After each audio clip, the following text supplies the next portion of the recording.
हमने legislative powers देख ली, अब हम एग्जीक्यूटिव पावर्स देखेंगे प्रेसिडेंट की। सबसे पहले तो मैं आपको बता चुका हूं, जो असली पावर्स होती है वो होती है प्राइम मिनिस्टर के पास। और prime minister council of minister की हेल्प लेता है अपनी पावर को एग्जीक्यूट करने में। तो real executive powers lie with the prime minister with council of ministers. तो प्रेसिडेंट के सब पावर क्यों बोले? क्योंकि जो भी हम ऑफिशियल काम करते हैं वो प्रेसिडेंट के नाम पे होता है। सो all the executive actions of the government of India, चाहे वो लेजिस्लेटिव पावर हो, चाहे वो जुडिशरी पावर हो, चाहे वो मिलिट्री पावर हो, नाम प्रेसिडेंट का आएगा because he is the symbolic head. याद रखिए, symbolic head. So all the executive actions of the government are formally taken in his name, उनके नाम पे होती है।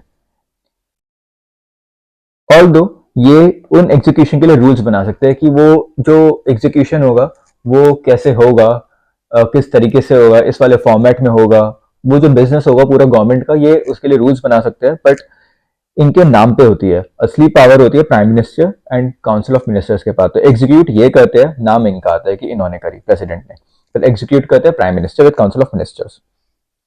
तो हम देखते हैं कि एग्जीक्यूटिव पावर्स ये प्राइम मिनिस्टर को अपॉइंट करते हैं और उनके साथ साथ अदर मिनिस्टर्स को अपॉइंट करते हैं। और ये जो मिनिस्टर्स और प्राइम मिनिस्टर होते हैं इनके प्लेजर में रहते हैं ऑफिस में।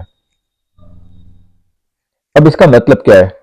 They hold office during pleasure. सबसे पहले मैं आपको बताता हूँ कि प्राइम मिनिस्टर को अपॉइंट कैसे करते हैं।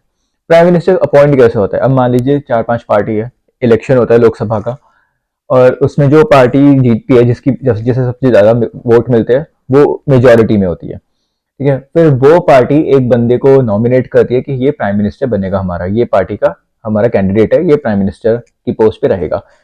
फिर प्रेसिडेंट उन्हें ओथ दिलाते हैं प्राइम मिनिस्टर को।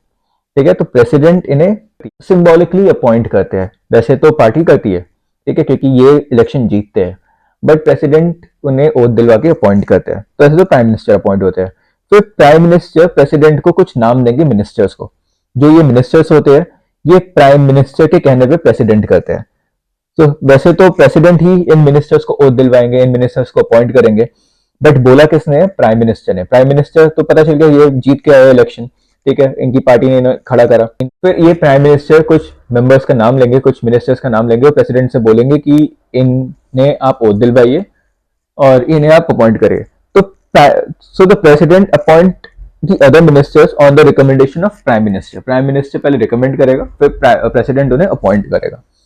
ठीक है, और जो ये वाला पॉइंट है, they hold office during his pleasure, इसका मतलब ये है कि प्रेसिडेंट प्राइम मिनिस्टर को भी हटा सकता है और काउंसिल ऑफ मिनिस्टर्स को भी हटा सकता है। ऐसा नहीं है कि बस वो सिग्नेचर कर दे और हटा दे, ऐसा नहीं है। और क्योंकि प्रेसिडेंट सिर्फ इन लोगों की ही एडवाइस पे एक्ट करता है, तो इनमें कैसे हटा देगा? क्वेश्चन ये बनता है। मैंने आपको बताया प्राइम मिनिस्टर तब हटता है जब वो लोकसभा में अपनी मेजोरिटी प्रूव नहीं कर पाता, उसकी पार्टी मेजोरिटी प्रूव नहीं कर पाती, या फिर प्राइम मिनिस्टर और जो काउंसिल ऑफ मिनिस्टर जो मिलकर गवर्नमेंट बनाते हैं वो कॉन्फिडेंस मोशन हार जाता है। लोकसभा में कॉन्फिडेंस मोशन स्टार्ट होता है, अगर कोई भी दूसरी पार्टी का बंदा उस कॉन्फिडेंस मोशन को स्टार्ट करता है और अगर वो पास हो जाता है तो फिर council of minister prime minister को रिजाइन करना पड़ता है। तो वो प्रेसिडेंट फिर सिंबॉलिकली इन्हें हटा देते हैं। तो इसका मतलब यही है, they hold office during this pleasure. Prime minister तो ऐसे हटता है, काउंसिल ऑफ मिनिस्टर कैसे हटते हैं? प्राइम मिनिस्टर प्रेसिडेंट को रिकमेंड करेगा कि इस वाले काउंसिल ऑफ मिनिस्टर को हटाओ, तो रिकमेंड तो करा प्राइम मिनिस्टर ने, बट हटाएगा कौन? President on the advice of prime minister. तो इस चीज का मतलब they hold office during this pleasure. Prime minister other ministers को अपॉइंट करने के अलावा ये अटॉर्नी जनरल ऑफ इंडिया को भी अपॉइंट करते हैं। अटॉर्नी जनरल ऑफ इंडिया का होते हैं, ये एक लॉयर होते हैं जो सारी कोर्ट में जा सकते हैं और सारे पार्लियामेंट की जो सेशन है उसमें भी बैठ सकते हैं। ये एक इंडिया के लॉयर होते हैं जो इंडिया को रिप्रेजेंट करते हैं कोर्ट में, या फिर बड़े बड़े केसेस होते हैं, फिर यूएन में केस हुआ तो ये इंडिया को रिप्रेजेंट करते हैं। तो अटॉर्नी जनरल ऑफ इंडिया को ये अपॉइंट करते हैं। हमने देखा था attorney general of India executive branch में आता है गवर्नमेंट की। 5 लोग होते हैं ना, एक होता है president, vice president, prime minister, council of minister, attorney general of India. तो ये वही अटॉर्नी जनरल ऑफ इंडिया है। ये controller and auditor general of India को भी अपॉइंट करते हैं। ये सारे ऑडिट करते हैं हमारे इंडिया के। इन सब के बारे में हम बाद में सही से देखेंगे। एक होता है इलेक्शन कमीशन, और इलेक्शन कमीशन का क्या वर्क होता है? वो इलेक्शन कराता है पूरे इंडिया में। तो उसके जो चीफ होते हैं इलेक्शन कमिश्नर, ये उन्हें भी अपॉइंट करते हैं। अब ये ऐसे नहीं कि डायरेक्ट अपॉइंट कर रहे हैं, ये सब प्राइम मिनिस्टर ही एडवाइस कर रहा है इन्हें। ठीक है, बट नाम इनका आता है। तो ये चीफ इलेक्शन कमिश्नर को भी अपॉइंट करते हैं, यूपीएससी के मेंबर्स और चेयरमैन को भी अपॉइंट करते हैं। यूपीएससी से यूनियन पब्लिक सर्विस कमीशन, जिसका सब आप एग्जाम दोगे, उसी के लिए पढ़ रहे हो, तो उसे भी अपॉइंट करते हैं। स्टेट्स के गवर्नर, वेरी इंपॉर्टेंट पॉइंट, जो स्टेट के गवर्नर होते हैं, मतलब जो स्टेट के प्रेसिडेंट एक टाइप के होते हैं ना, मैंने बताया था स्टेट में स्टेट लेजिस्लेचर होता है जिसमें लोअर हाउस अपर हाउस होता है और गवर्नर भी होता है। तो जो स्टेट के गवर्नर है वो भी प्रेसिडेंट अपॉइंट करते हैं on the advice of prime minister and council of minister. और फाइनेंस कमीशन एक होता है, उसके चेयरमैन और मेंबर को भी अपॉइंट करते हैं। फाइनेंस कमीशन का वर्क क्या होता है? फाइनेंस कमीशन जो रेवेन्यू, जो टैक्स आता है गवर्नमेंट के पास, उसे डिस्ट्रीब्यूट करता है स्टेट्स में और सेंटर में। तो ये फाइनेंस कमीशन का वर्क होता है। तो उसके भी मेंबर और जो चेयरमैन है वो प्रेसिडेंट ही अपॉइंट करते हैं on the advice of prime minister and council of ministers. और जो फाइनेंस कमीशन होता है टेम्परेरी नेचर का होता है, ये हर 5 साल बाद बनता है। एक 5 साल बाद, 5 साल हुए से फिर डिसॉल्व हो जाता है, फिर ये नया बनता है। ये हम बाद में पढ़ेंगे। इन सारे कमीशन के अलावा और गवर्नर के अलावा ये एक कमीशन भी अपॉइंट कर सकते हैं जो एससी, एसटी और अदर बैकवर्ड क्लास की कंडीशन को इन्वेस्टिगेट करे। ठीक है, ऐसे कमीशन बने भी है, national commission of SC, national commission on ST, national commission of OBC, other backward classes, ये सब बने भी है। तो वो प्रेसिडेंट ही अपॉइंट करते हैं ऐसे commission on the advice of prime minister and council of minister. So appoint तो सिर्फ प्रेसिडेंट कर रहे हैं, बट असली में कौन कर रहा है? ये एडवाइस ये दे रहे हैं हमारे प्राइम मिनिस्टर जी। ये एक और काउंसिल अपॉइंट कर सकते हैं, इंटरस्टेट काउंसिल जिसे कहते हैं, जो सेंटर स्टेट के रिलेशंस को बढ़ा सकता है या फिर किसी एक स्टेट और दूसरे स्टेट के रिलेशंस को भी बढ़ा सकता है। तो ऐसी काउंसिल भी अपॉइंट करता है, ये हम पढ़ेंगे एक अलग चैप्टर में, काफी इंपॉर्टेंट पॉइंट है ये। He directly administers the union territory through administrators appointed by him, इन्हें हम बोलते हैं लेफ्टिनेंट गवर्नर। ये हम देखते हैं कि यूटी में ये डायरेक्ट इनका प्रेसिडेंट रूल होता है और एडमिनिस्ट्रेटर ये अपॉइंट करते हैं जो पूरा रूल करता है इनके थ्रू। ये हम ऑलरेडी देख चुके हैं भी लास्ट स्लाइड में। और ये किसी भी एरिया को स्केड्यूल्ड एरिया भी डिक्लेयर कर सकते हैं। यही करेंगे, प्राइम मिनिस्टर करेंगे, बट नाम इनका आएगा। ये मैं आपको बार बार इसलिए बता रहा हूँ ताकि आपको याद रहे। He can declare any area as scheduled area. और जब ये स्केड्यूल्ड एरिया किसी भी एरिया को बताया गया, जैसे मैं अपनी सिटी का बताता हूँ, मेरठ, मेरठ को इन्होंने अगर स्केड्यूल्ड एरिया डिक्लेयर कर दिया तो फिर ये मेरठ में अलग से कुछ कानून ला सकते हैं। फिर मेरठ में स्टेट लेजिस्लेचर का वर्क थोड़ा कम हो जाएगा, उनकी पावर थोड़ी कम हो जाएगी और सेंट्रल यूनियन गवर्नमेंट की पावर ज्यादा बढ़ जाएगी। तो he can declare any area scheduled area and has powers with respect to the administration of scheduled areas, tribal areas. जब ये किसी scheduled एरिया को बताते हैं कि ये वाला एरिया scheduled एरिया है, तो एक तरीके से सेंट्रल गवर्नमेंट की पावर बढ़ जाती है, ये एडमिनिस्ट्रेटर ज्यादा अच्छे से कर पाते हैं। तो ये थी executive powers of the president. एक बार मैं आपको फिर से बताता हूँ। सबसे पहले तो यही कि all the executive action of the government are formally taken in his name. ठीक है, इनके नाम पे होता है, बट एग्जीक्यूट प्राइम मिनिस्टर करता है। ये प्राइम मिनिस्टर को अपॉइंट करते हैं और प्राइम मिनिस्टर के रिकमेंडेशन पे बाकी मिनिस्टर्स को अपॉइंट करते हैं। और ये दोनों इनकी प्लेजर में रहते हैं ऑफिस में। इनकी प्लेजर का मतलब प्रेसिडेंट इन्हें हटा सकता है। ऑल्दो वो सिस्टम होता है, प्रेसिडेंट प्राइम मिनिस्टर को तभी हराएगा जब प्राइम मिनिस्टर और काउंसिल ऑफ मिनिस्टर्स लोकसभा में अपनी मेजोरिटी हार जाएंगे या फिर कॉन्फिडेंस हार जाएंगे, तब प्रेसिडेंट लोकसभा को डिसॉल्व कर सकता है और प्राइम मिनिस्टर को हटा सकता है। और काउंसिल ऑफ मिनिस्टर्स या फिर अदर मिनिस्टर्स को कैसे हटाएगा? On the recommendation of the prime minister. Prime minister और अदर मिनिस्टर्स के अलावा ये अटॉर्नी जनरल ऑफ इंडिया को अपॉइंट करते हैं, controller and auditor general of India को अपॉइंट करते हैं, चीफ कलेक्शन कमिश्नर को अपॉइंट करते हैं, चेयरमैन मेंबर्स ऑफ यूपीएससी को अपॉइंट करते हैं, गवर्नर ऑफ स्टेट्स को भी अपॉइंट करते हैं, chairman and members of the finance commission को भी अपॉइंट करते हैं। इनके अलावा ये कमीशन अपॉइंट करते हैं जो एससी, एसटी और अदर बैकवर्ड क्लासेस की कंडीशन को इन्वेस्टिगेट करे। ये एक काउंसिल भी अपॉइंट करते हैं जो इंटरस्टेट और स्टेट के सेंटर के साथ रिलेशंस को प्रमोट करे। ऐसी काउंसिल भी है, हम पढ़ेंगे उसके बारे में, बहुत इंपॉर्टेंट है ये। उसके अलावा ये यूटी को डायरेक्ट एडमिनिस्टर करते हैं अपने एडमिनिस्ट्रेटर्स के थ्रू जो लेफ्टिनेंट गवर्नर कहलाते हैं, बट 2 एक्सेप्शन है इसमें, दिल्ली और पुडुचेरी। और ये किसी भी एरिया को शेड्यूल्ड एरिया डिक्लेयर कर सकते हैं और वहां पे फिर एडमिनिस्ट्रेशन अपने हिसाब से ला सकते हैं।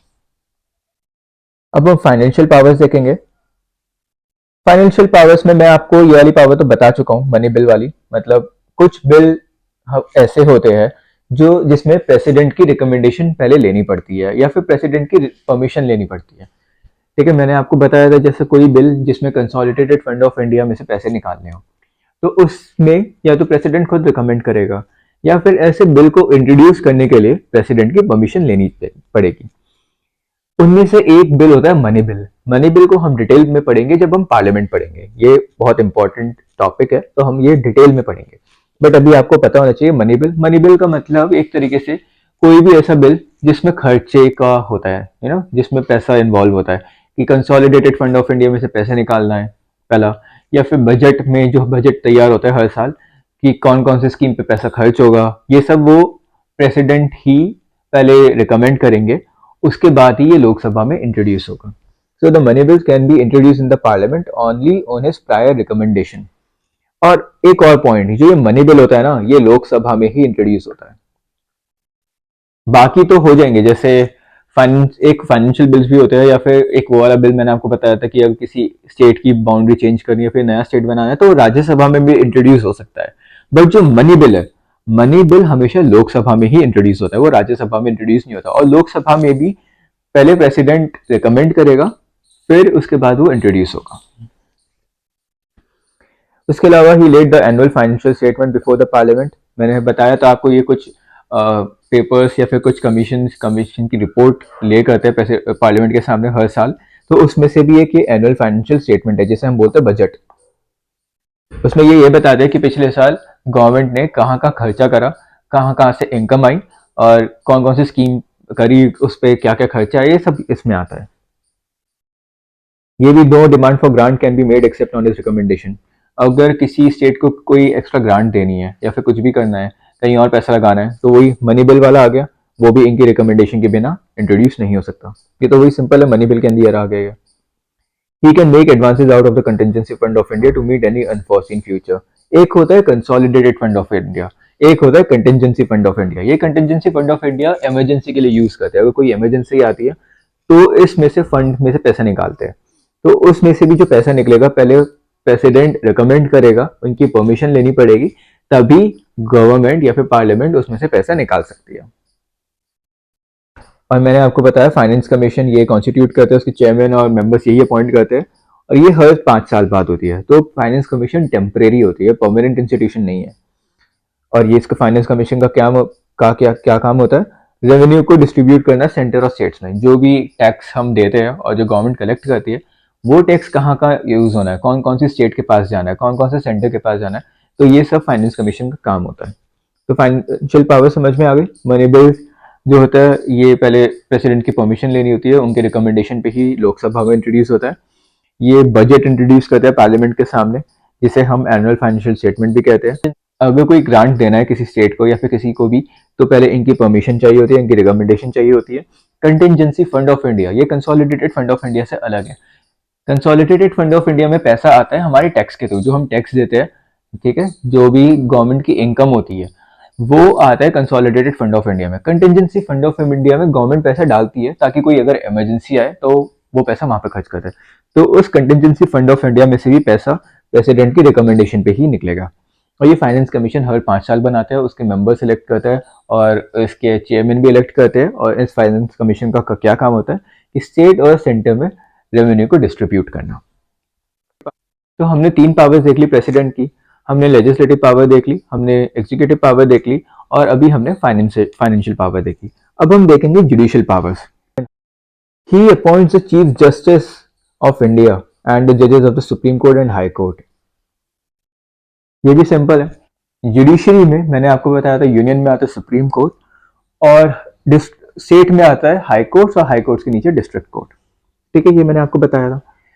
तो चीफ जस्टिस ऑफ इंडिया जो सुप्रीम कोर्ट के हेड होते हैं, उन्हें भी प्रेसिडेंट अपॉइंट करता है।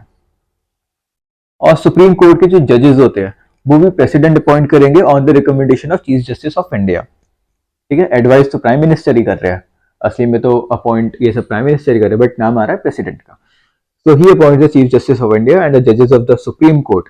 जो ये जजेस ऑफ द सुप्रीम कोर्ट है, ये चीफ जस्टिस पहले रिकमेंड करेंगे, उसके बाद प्रेसिडेंट अपॉइंट करेंगे। ठीक है, जैसे ये प्रेसिडेंट हमारे रामनाथ कोविंद, हमारे पुराने प्रेसिडेंट थे 14 प्रेसिडेंट, और ये चीफ जस्टिस ऑफ इंडिया। तो प्रेसिडेंट इन्हें ओथ दिलवा रहे हैं और अपॉइंट कर रहे हैं। सुप्रीम कोर्ट के अलावा हाई कोर्ट के भी जजेस प्रेसिडेंट अपॉइंट करते हैं। अब ये पॉइंट आपको याद रखना है, हाई कोर्ट के जजेस गवर्नर अपॉइंट नहीं करते, क्योंकि मैंने आपको बताया था कि प्रेसिडेंट और गवर्नर की पावर सेम है, बस प्रेसिडेंट पूरे यूनियन की पावर्स देखता है और गवर्नर अपने स्टेट को संभालता है। और हाई कोर्ट आता है स्टेट में, तो एक तरीके से लॉजिकली देखा जाए तो गवर्नर को अपॉइंट करना चाहिए हाई कोर्ट के जजेस, बट प्रेसिडेंट ही अपॉइंट करता है हाई कोर्ट के भी जजेस, वो भी सुप्रीम कोर्ट की रिकमेंडेशन पे, चीफ जस्टिस ऑफ इंडिया के रिकमेंडेशन पे। तो ये पॉइंट आपको याद रखना है कि ये सुप्रीम कोर्ट के जजेस तो अपॉइंट करता है, ये तो चलो ठीक है, कॉमन सेंस वाली बात है। बट हाई कोर्ट के जजेस को भी यही अपॉइंट करते हैं, गवर्नर अपॉइंट नहीं करता। ये पॉइंट आपको याद रखना है। अगर क्वेश्चन आता है हु अपॉइंट्स द जजेस ऑफ हाई कोर्ट, तो इसमें आप गवर्नर चूज नहीं करोगे, इसमें आप प्रेसिडेंट चूज करोगे। अपॉइंटमेंट के अलावा ये सुप्रीम कोर्ट से कोई भी एडवाइस ले सकते हैं, चाहे वो क्वेश्चन ऑफ लॉ पे हो या फिर फैक्ट पे हो। मतलब अगर इन्हें कोई प्रॉब्लम है या फिर इन्हें कुछ पूछना है, कोई कंफ्यूजन है, या तो वो कोई फैक्ट हो, सिंपल सा कोई फैक्ट हो, या फिर वो लॉ के ऊपर क्वेश्चन हो, तो वो सुप्रीम कोर्ट से एडवाइस भी ले सकते हैं। ठीक है, सुप्रीम कोर्ट को उन्हें एडवाइस देनी पड़ेगी, बट प्रेसिडेंट के ऊपर वो बाइंडिंग नहीं है। मतलब अगर सुप्रीम कोर्ट एडवाइस देता है तो ऐसा नहीं है कि प्रेसिडेंट को वो माननी ही पड़ेगी। ठीक है, वो बस एडवाइस ले सकते हैं। सुप्रीम कोर्ट का काम है एडवाइस देना, बट फिर वो प्रेसिडेंट की मर्जी है कि उस एडवाइस पे काम करे या ना करे। और जो सबसे इंपॉर्टेंट जुडिशियल पावर है प्रेसिडेंट की, वो है कि he can grant pardon, reprieve, respite and remission of punishment or suspend, remit or commute the sentence of person convicted of any offense. And this is a very important power जिसे हम detail में पढ़ेंगे आगे। तो अभी judicial power में देखते हैं, he can grant pardon, reprieve, respite and remission. इसका मतलब क्या है? जैसे कोई बंदा है, उसने मर्डर करा है, ठीक है, उसे सुप्रीम कोर्ट ने बोल दिया कि इसे लाइफ इम्प्रिजनमेंट होगी, तो प्रेसिडेंट उसे माफ कर सकता है। पार्डन का मतलब उसे पूरा माफ कर दिया, रिप्राइव का मतलब थोड़ा पनिशमेंट कम कर दी, रिस्पाइट का थोड़ी और कम कर दी, रेमिशन थोड़ी पनिशमेंट चेंज कर दी। ये थोड़े छोटे छोटे डिफरेंसेस है, हम डिटेल में पढ़ेंगे। तो प्रेसिडेंट के पास पावर है कि अगर कोई सुप्रीम कोर्ट के अलावा मिलिट्री कोर्ट, ठीक है, उन्हें कोर्ट मार्शल कहते हैं, अगर मिलिट्री का भी कोई कोर्ट है, वो भी कोई ऑर्डर देता है, तो प्रेसिडेंट के पास पावर है कि वो उसे भी माफ कर सकता है। ठीक है, अगर किसी को डेथ सेंटेंस मिली है तो प्रेसिडेंट उसे हटा भी सकता है, पूरी डेथ सेंटेंस को लाइफ इम्प्रिजनमेंट में भी चेंज कर सकता है। तो प्रेसिडेंट के पास कुछ ऐसी पावर्स होती है। ऑल्दो वो पावर प्राइम मिनिस्टर और काउंसिल ऑफ मिनिस्टर्स के पास होती है, वही एक्सरसाइज करते हैं, बट नाम प्रेसिडेंट का आता है। तो हमने 4 पावर्स देख ली, कौन कौन सी? लेजिस्लेटिव, एग्जीक्यूटिव, फाइनेंशियल और जुडिशियल। अब 3 पावर्स और है, फिर वो देख के हम उन कुछ पावर्स को डिटेल में पढ़ेंगे। डिप्लोमेटिक पावर्स, ये बहुत सिंपल है कि जितनी भी इंटरनेशनल ट्रीटीज होती है, फिर एग्रीमेंट होते हैं, वो प्रेसिडेंट के नाम पे होते हैं। ठीक है, एग्जीक्यूट तो कोई और करता है, बट नाम प्रेसिडेंट का आता है, सिंपल। जो वो ट्रीटीज होती है वो पार्लियामेंट पहले अप्रूव करती है, ये भी इंपॉर्टेंट है, ये डिटेल में बाद में पढ़ेंगे। और ये इंडिया को रिप्रेजेंट करते हैं इंटरनेशनल फोरम्स में। ठीक है, और जो भी हम आईएफएस ऑफिसर्स, जो इंडियन फॉरेन सर्विस के ऑफिसर्स होते हैं, जो हम भेजते हैं, या फिर हम दूसरी कंट्री से एम्बेसडर्स लेते भी है, वो यही लेते हैं, मतलब लेते कोई और है पर नाम इनका आता है, सिंपल। तो ये 3 की डिप्लोमेटिक पावर्स। मिलिट्री पावर्स में देखते हैं, ही is the supreme commander of the defence forces of India. ये बहुत इंपॉर्टेंट है। ही इज द लीडर और ही is the head of the Indian army. ये बहुत इंपॉर्टेंट पॉइंट है। ही is the leader, supreme commander of the defence forces of India. ये ही army के chief, navy की चीफ और एयरफोर्स के चीफ को अपॉइंट करते हैं। ठीक है, एग्जीक्यूट ये चीफ करेंगे, बट अपॉइंटमेंट ये करेंगे, और इन्हें एक तरीके से supreme commander of the defence forces माना जाता है। और ये किसी भी कंट्री के साथ वॉर डिक्लेयर कर सकते हैं, या फिर अगर कोई वॉर हो रही है तो पीस कॉन्क्लूड कर सकते हैं। ऑल्दो वो पार्लियामेंट पहले अप्रूव करेगा, उसके बाद ही ये सब होगा, पर इनके पास ये पावर है। पावर किसी और के पास है, ये सिर्फ इन्हें करना पड़ेगा, इनका नाम यूज होगा, but he can declare war और conclude peace subject to the approval of parliament. तो ये मिलिट्री पावर्स हो गई। और इमरजेंसी पावर्स, 3 टाइप की इमरजेंसी होती है, एक नेशनल इमरजेंसी, प्रेसिडेंट रूल और फाइनेंशियल इमरजेंसी। नेशनल इमरजेंसी तब लगती है जब कोई वॉर हो रही होती है, फिर इंटरनल डिस्टर्बेंसेस होती है, तब ये नेशनल इमरजेंसी लग जाती है। प्रेसिडेंट रूल तब लगता है जब गवर्नर बताता है कि जो उनके चीफ मिनिस्टर और काउंसिल ऑफ मिनिस्टर है स्टेट के, वो सही से काम नहीं कर रहे और करप्शन बहुत ज्यादा हो रहा है, तो गवर्नर प्रेसिडेंट के पास बोलेगा और प्रेसिडेंट फिर वहां पे प्रेसिडेंट रूल लगा देगा। तो वहां की जो स्टेट असेंबली है वो डिसॉल्व हो जाएगी और वहां पे डायरेक्ट प्रेसिडेंट रूल होगा, मतलब वो एक तरीके से यूटी बन जाएगी टेम्परेरी बेसिस पे। और फाइनेंशियल इमरजेंसी भी ये लगा सकते हैं कि जैसे अगर इंडिया के पास पैसे नहीं है बिल्कुल और बहुत ही ज़्यादा खर्चा उन्हें रोकना है, तो फाइनेंशियल इमरजेंसी लगा के थोड़े बहुत वो रिस्ट्रिक्शंस लगा सकते हैं ट्रांजेक्शन्स पे। तो डिप्लोमेटिक पावर्स देख ली हमने, मिलिट्री पावर्स देख ली, इमरजेंसी पावर्स देख ली, और ये सारी पावर्स अब हमारी कंप्लीट हो गई। जो ये इमरजेंसी पावर्स है, हम एक अलग से चैप्टर पढ़ेंगे इमरजेंसीज के ऊपर, वो हम ये सारी पावर्स तब डिटेल में पढ़ेंगे, पर अभी इस वाली वीडियो में मैं आपको कुछ और पावर्स बताना चाहूंगा। जब हम जुडिशियल पावर देख रहे थे तब मैंने आपको पार्डनिंग पावर बताई थी प्रेसिडेंट की। अब हम उसी पार्डनिंग पावर को डिटेल में पढ़ेंगे। तो प्रेसिडेंट के पास पावर होती है कि वो पार्डन को ग्रांट कर सके उन लोगों को जिन लोगों पे ऊपर कोई कन्विक्शन लगा हुआ है किसी भी ऑफेंस का, या तो वो पनिशमेंट उन्हें दे रखी है यूनियन लॉ के अगेंस्ट, उन्होंने कोई यूनियन लॉ के अगेंस्ट कोई ऑफेंस करा है उसके अगेंस्ट उन्हें कोई पनिशमेंट दे रखी है। अगर कोई सेंटेंस दे रखा है कोर्ट मार्शल ने, court martial is a military court, या फिर उन्हें डेथ सेंटेंस मिली है, मतलब यूनियन लॉ के अगेंस्ट अगर उन्हें कोई भी पनिशमेंट मिली है, चाहे वो लाइफ इम्प्रिजनमेंट हो, चाहे वो 10 साल की सज़ा हो, या वो 5 साल की सज़ा हो, या फिर डेथ पेनल्टी हो, कोई भी सज़ा हो दी गई हो, इंक्लूडिंग अगर किसी मिलिट्री कोर्ट ने भी सज़ा दी गई होगी, तो प्रेसिडेंट के पास पावर है कि वो उन सज़ा को माफ़ कर दे। अब आप यहाँ पे ध्यान दीजिए, यहाँ पे लिखा है union law, that is the central government law. ये स्टेट गवर्नमेंट लॉ नहीं है। मैंने आपको बताया था कुछ सब्जेक्ट्स के ऊपर स्टेट गवर्नमेंट लॉ बनाती है और कुछ सब्जेक्ट के ऊपर सेंट्रल गवर्नमेंट लॉ बनाती है। तो जो सेंट्रल गवर्नमेंट के लॉ है, ये प्रेसिडेंट उन्हीं लॉ पे पार्डन ग्रांट कर सकते हैं। मिलिट्री कोर्ट ने अगर कोई सेंटेंस दे रखी है तो वो भी प्रेसिडेंट पार्डन दे सकते हैं, और डेथ सेंटेंस पे भी दे सकते हैं। जो स्टेट वाले हैं, जो स्टेट लॉज है, उस पर गवर्नर देगा। जब हम गवर्नर के बारे में पढ़ेंगे हम तब देखेंगे कि गवर्नर के पास भी पार्डनिंग पावर होती है। तो ठीक है, प्रेसिडेंट पार्डन ग्रांट कर सकता है किस किस चीज़ों में, अगर कोई पनिशमेंट दी गई है यूनियन लॉ के अगेंस्ट, या फिर किसी कोर्ट मार्शल ने कोई पनिशमेंट सुनाई है, या फिर उस बंदे को डेथ सेंटेंस मिली गई है, तो उसे भी प्रेसिडेंट माफ कर सकता है। अब इसके दो ऑब्जेक्टिव है, जो ये पार्डनिंग पावर प्रेसिडेंट को हमने दे रखी है, इसके पूरे दो ऑब्जेक्टिव है। एक तो अगर कोई जुडिशियल एरर होता है, वैसे कोई जुडिशियल एरर नहीं होता, बट अगर कभी हो जाता है, क्योंकि हो भी है, अगर कभी हो जाता है तो वो करेक्ट हो जाता है। दूसरा, कभी कभी जुडिशरी छोटे से काम के लिए काफ़ी बड़ी पनिशमेंट, काफ़ी हार्श पनिशमेंट दे देती है। हो सकता है किसी ने करी है चोरी और उसे मिल गई डेथ सेंटेंस। ये सिर्फ एक हाइपोथेटिकल एग्जाम्पल है, बट आप समझने की कोशिश करिए। अगर किसी ने कोई छोटा ऑफेंस करा है और कभी कभी जुडिशरी काफ़ी हार्श हो जाती है और उसे काफ़ी बड़ी पनिशमेंट मिल जाती है, या फिर कोर्ट मार्शल, आपको पता है कि मिलिट्री कोर्ट्स काफ़ी स्ट्रिक्ट होती है, मिलिट्री काफ़ी स्ट्रिक्ट होती है। अगर कोई बंदा मिलिट्री एरिया में घुस गया और उसे नहीं पता कि वो कहाँ पे जा रहा है, और वो तब भी वो ट्रेसपास कर देता है गलती से, मिलिट्री कोर्ट उसे कोई पनिशमेंट सुनाती है, वो काफ़ी हार्श होती है, तो प्रेसिडेंट के पास पावर होती है कि वो उसे माफ़ कर दे। ठीक है, तो दो ऑब्जेक्टिव होते हैं उस चीज़ के, एक तो जुडिशियल एरर को सही करना और हार्श पनिशमेंट से थोड़ा रिलीफ देना। अब जो ये पार्डनिंग पावर्स होती है प्रेसिडेंट की, ये 5 टाइप की होती है। एक होती है पार्डन, एक होती है कम्यूटेशन, एक होती है रेमिशन, एक रिस्पाइट और एक रिप्राइव। अब ये क्या क्या है, छोटे छोटे डिफरेंसेस है, हमें वो देखना है। इसके ऊपर एमसीक्यू बन सकता है, इसलिए आप इसे ध्यान से देखिएगा। पार्डन सबसे सिंपल है। पार्डन का मतलब पूरी तरीके से माफ कर दिया। ये सेंटेंस भी हटा देता है और कन्विक्शन भी हटा देता है। सेंटेंस मतलब अगर 10 साल की सजा दी गई है या फिर डेथ सेंटेंस दिया गया है, तो ये पूरा वो हट जाएगा।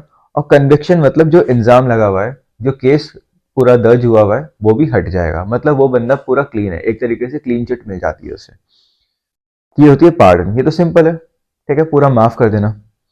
एक होता है कम्यूटेशन। कम्यूटेशन का मतलब अगर कोई हार्श पनिशमेंट दे रखी है तो उसे थोड़ा लाइट करना। अब ऐसा नहीं है कि 10 साल की पनिशमेंट दे रखी है तो उसे 7 साल करना, ये कम्यूटेशन नहीं है। बट हाँ, ये कम्यूटेशन है अगर किसी को रिगेरियस इम्प्रिजनमेंट की पनिशमेंट दे रखी है, उसे सिंपल इम्प्रिजनमेंट दे देना। अब आप देखिए, चेंज हो गया, रिगोरियस से सिंपल हो गया, या फिर इसे कम्यूटेशन कहते हैं। या फिर डेथ सेंटेंस से लाइफ इम्प्रिजनमेंट हो गया। ठीक है, तो ये पनिशमेंट का नेचर ही चेंज हो गया। पहले तो उसे डेथ सेंटेंस मिल गई, डेथ सेंटेंस मतलब वो मरने वाला था, बट प्रेसिडेंट ने कम्यूटेशन पास करा तो डेथ सेंटेंस से अब उसे लाइफ इम्प्रिजनमेंट मिल गई। तो इस पनिशमेंट का नेचर चेंज हो गया। ऐसी रिगेरियस इम्प्रिजनमेंट मिली थी और अब सिंपल इम्प्रिजनमेंट मिल गई। रिगेरियस मतलब उसे वहां पे काम करना होता है और उसके ऊपर उसे पैसे मिलते हैं, काफी स्ट्रिक्ट पनिशमेंट होती है, मतलब बिल्कुल अकेले रहना होता है, थोड़ा कुछ ऐसा होता है। और जो सिंपल पनिशमेंट है, सिंपल इम्प्रिजनमेंट है, बस वो है कि जेल में डाल दो। ठीक है, तो रिगेरियस से सिंपल इम्प्रिजनमेंट, इसका भी नेचर चेंज हो गया, और डेथ सेंटेंस से लाइफ इम्प्रिजनमेंट, तो यहाँ पे भी नेचर चेंज हो रहा है। तो कम्यूटेशन का मतलब समझ में आया। Substitute to lighter form of punishment, मतलब कोई अगर हैवी पनिशमेंट, कोई हार्श पनिशमेंट दे रखी है तो उसे चेंज करके, उसे सब्स्टिट्यूट करके एक कोई लाइटर फॉर्म ऑफ पनिशमेंट दे दो, तो वो है कम्यूटेशन।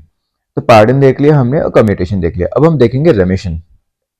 ये बहुत सिंपल है। रेमिशन मतलब reducing the period of sentence without changing the nature. अब इसमें नेचर चेंज नहीं होता, मतलब अगर किसी को 7 साल की सजा दी गई है तो उसे चेंज करके 5 साल की कर देना। सिंपल में अगर ये रिगेरियस इम्प्रिजनमेंट है 7 साल की, तो रिगेरियस इम्प्रिजनमेंट कर दो 5 साल की। इसमें ऐसा नहीं हो सकता कि अगर किसी को डेथ सेंटेंस दे रखी है तो उसे लाइफ इम्प्रिजनमेंट कर दो, ऐसा नहीं हो सकता। हाँ, पर ऐसा हो सकता है कि अगर किसी को लाइफ इम्प्रिजनमेंट दे रखी है तो उसे चेंज करके आप 5 साल या 7 साल कुछ ऐसा कर दो। तो reducing the period of a sentence, तो ये रेमिशन हो गया। मतलब ये तो बहुत सिंपल है कि थोड़ा, ठीक है, इसने कुछ मर्डर करा है, इसे जेल में ही लगने लगा कि हाँ कि ये सुधर गया, तो इसे 7 साल की सजा मिली थी, अब उसे 5 साल की कर दो, तो ये रेमिशन है। अब एक आएगी respite, awarding lesser sentence due to some special fact. अब मान लीजिए किसी को सजा मिली थी 7 साल की, बट जेल में जाके उसकी मेंटल कंडीशन सही नहीं रही, या फिर उसे मेंटल इलनेस हो गई, या फिर उसे कोई और प्रॉब्लम हो गई, या मतलब वो बीमार पड़ गया, उसे हार्ट अटैक आने लगा या कुछ भी आने लगा, तो कुछ स्पेशल फैक्ट आ गया, ठीक है, तो उसकी वजह से जो पनिशमेंट उसकी चेंज होगी, पनिशमेंट थोड़ी कम हो जाएगी, उसे हम रेस्पाइट कहते हैं। रेस्पाइट और रेमिशन सेम ही है, बट रेमिशन जब हम देते हैं तो कोई स्पेशल फैक्ट नहीं होता, वो उसके अच्छे करेक्टर की वजह से देते हैं। अगर वो जेल में अच्छा काम करता है तो वो देखते हैं उसके अच्छे करेक्टर की वजह से वो पनिशमेंट दी जाती है। और रिस्पाइट का मतलब कोई स्पेशल फैक्ट बीच में आ जाता है और इसीलिए ही उसे लेसर सेंटेंस अवॉर्ड होता है। तो रेमिशन और रिस्पाइट काफी सिमिलर है, दोनों में ही नेचर चेंज नहीं होता और दोनों में ही थोड़ा सेंटेंस कम हो जाती है, बट रिस्पाइट में एक स्पेशल फैक्ट इंक्लूड हो जाता है और रेमिशन में कोई ऐसा स्पेशल फैक्ट इंक्लूड नहीं होता। और फिर लास्ट है रिप्राइव। इसका मतलब है stay of the execution for a temporary period.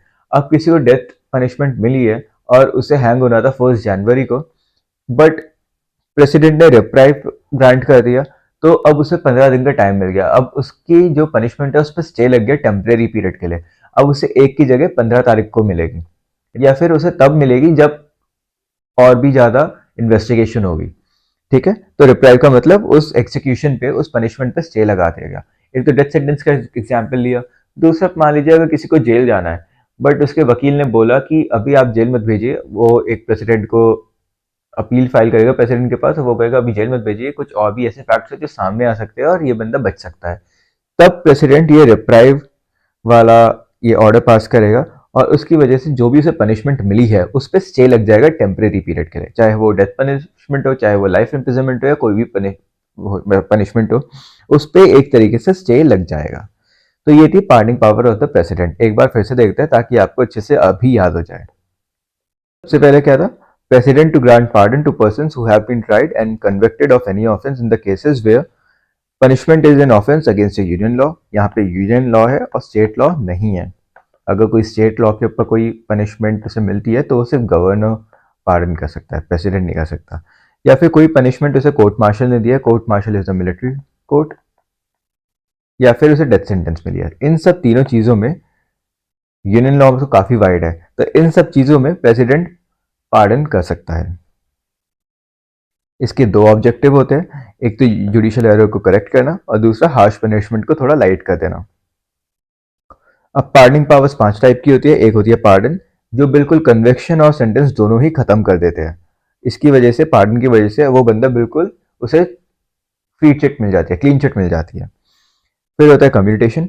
Commutation मतलब किसी पनिशमेंट की नेचर को चेंज कर देना। उसे काफी हैवी पनिशमेंट मिली थी, अब हैवी पनिशमेंट से चेंज करके लाइटर पनिशमेंट दे दो। जैसे रिगोरियस इम्प्रिजनमेंट मिला था, रिगोरियस इम्प्रिजनमेंट से थोड़ा लाइटर इम्प्रिजनमेंट कर दो। या फिर डेथ सेंटेंस मिली थी, डेथ सेंटेंस से उसका नेचर चेंज करके लाइफ इम्प्रिजनमेंट कर दो। तो इसे कहते हैं कम्यूटेशन। फिर आता है रेमिशन। रेमिशन में नेचर चेंज नहीं होता, बट सेंटेंस का पीरियड कम हो जाता है। फॉर एग्जाम्पल, अगर किसी को डेथ सेंटेंस मिली है तो वो उसे रेमिशन नहीं मिलेगा, क्योंकि डेथ सेंटेंस में क्या ही कोई पीरियड कम होगा। तो उसे डेथ से रेमिशन नहीं मिलेगा, बट हाँ अगर किसी को लाइफ इम्प्रिजनमेंट मिली है तो उसे रेमिशन मिल सकता है। तो उसे 14 साल की जगह 10 साल, 7 साल, 5 साल, कोई भी अवार्ड थोड़ा कम मिल सकता है, चेंज हो सकता है, बट नेचर चेंज नहीं होगा। ये रेमिशन हो गया। रेस्पाइट और रेमिशन काफी सिमिलर है। रेस्पाइट में भी लेसर सेंटेंस मिलेगा बट किसी स्पेशल फैक्ट की वजह से।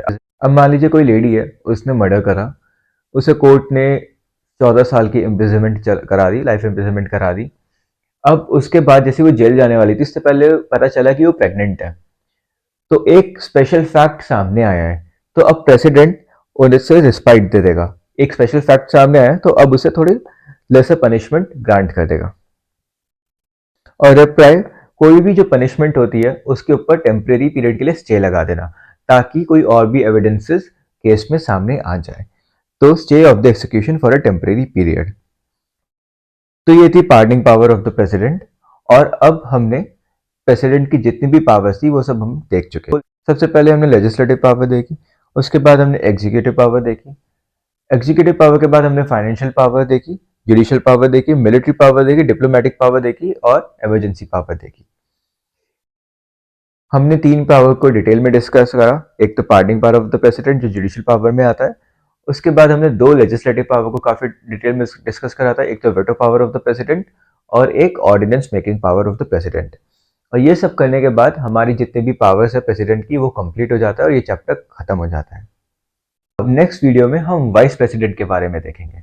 वाइस प्रेसिडेंट के बाद हम गवर्नर को देखेंगे, ताकि हमारा प्रेसिडेंट भी रिवीजन हो जाए और हमें गवर्नर के बारे में थोड़ा बहुत पता चल जाए, जो इन दोनों के बीच में डिफरेंस है, प्रेसिडेंट और गवर्नर के बीच में जो डिफरेंस है वो भी थोड़ा बहुत पता चल जाए। प्रेसिडेंट और गवर्नर की पावर्स काफी हद तक सेम है, बस थोड़े बहुत डिफरेंस है, वो आपको पता चल जाएगा। तो कल जो वीडियो आएगी वो वाइस प्रेसिडेंट के ऊपर आएगी और वो बहुत छोटी होगी, आप मान लीजिए वो 20-25 मिनट की ही होगी। और परसों मैं आपको गवर्नर के ऊपर वीडियो दे दूंगा।